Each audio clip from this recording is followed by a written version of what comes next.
Hey Siri, give me a definition of digital disruption, please. Looking. Here's what I found on the web for give me a definition of digital disruption, please. Great. So I've now found out what digital disruption is from Siri. In fact, I looked earlier, and there's a great McKinsey article that defines digital disruption as three sort of elements. The first one is defining new frontiers of creating customer value. The second attribute would be redefining the customer journey and the customer experience. How does that work? And the third attribute of digital disruption would be creating new forms of internal competencies and capabilities. I think you can best understand it by thinking of it as a way of doing things, as a mindset. How do we work with digital? So, today I drove out of my house, there's a pothole. So I press a button on here, and it brings up the road authority. I take a photograph, it's got my geotagging, it's worked out where I am, and it's immediately sent a report to the municipality with a picture of the pothole in front of my house. Gone. I want to travel somewhere. So I open Kayak, which is an app here, and I find my route, and it checks 30 airlines in about 15 seconds, and I've got a number of routes. I want to talk to my team. So here we are, I've just downloaded Basecamp, Basecamp 3, I open Basecamp, and now we've got a number of projects on marketing and PR and operations and HR, teams allocated to both. I see where we are, and off we go. I have an idea. Hopefully it's a decent idea, because I'm going to press a button here for Twitter, and I'm going to communicate to 140,000 people in 15 seconds, 140 characters of what I was thinking. So I better be careful about what I say, because careers have been launched and destroyed on good and bad Twitter feeds. One of the things that's happened to our mind in digital disruption is that things are happening very, very fast. Customers want different levels of experience very, very quickly.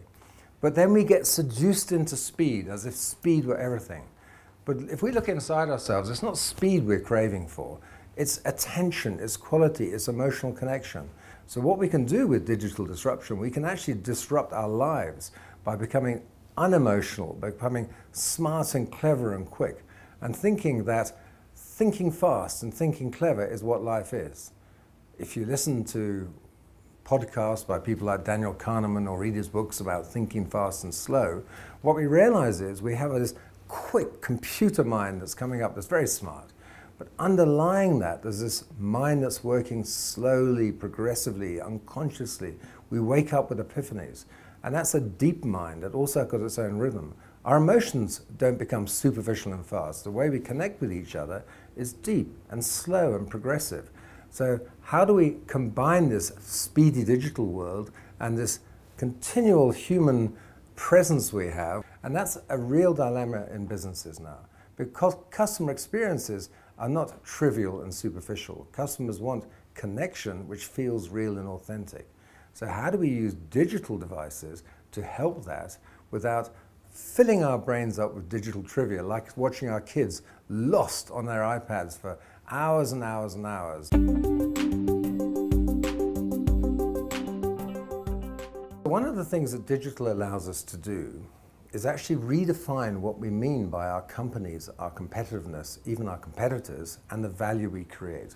It allows us to rethink how we put combinations of partners and opportunities together to create new forms of value. And let me give you an example for that. So I work in education a lot, and a classic education model would be you sit in a classroom, somebody lectures, and then we do action learning, or we do experiential learning of one form and another.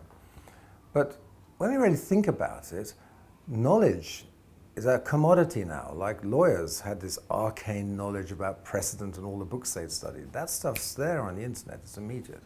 What we need is interpretation and combinations. What we've got is information that's available everywhere. If Stanford or Harvard or Henley or somebody else creates that information, makes it available on the web, it's pretty much the same information, everybody can access it. Why should we reinvent that?